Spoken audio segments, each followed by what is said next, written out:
dengan kesenangan yang begitu luar biasa. Sebentar lagi bulan Taubat akan tiba, bulan Muhasabah, bulan Ampunan. Itu surga terbuka, neraka Allah tutup, amal berlipat-lipat ganda, doa mustajab. Mudah-mudahan semua kita insya Allah bisa berjumpa dengan tahun Ramadan tahun ini. Rabbana zalamna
nasihat yang Arafah, wabil khusus Ketua BKN Pak Imam Masjid Al-Hayat Labui yang sangat indah ini.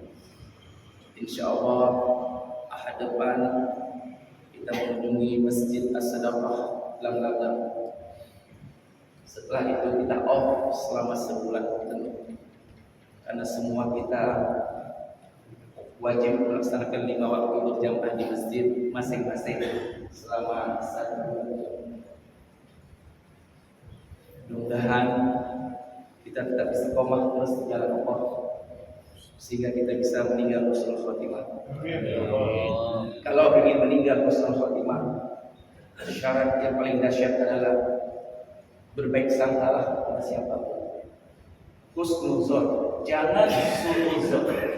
Kalau ingin meninggal husnul khotimah, berbaik sangka kepada siapapun yang kita jumpai. Mudah-mudahan hati kita terus bersih sehingga kita berjumpa dengan Allah dalam keadaan selamat dan syahid.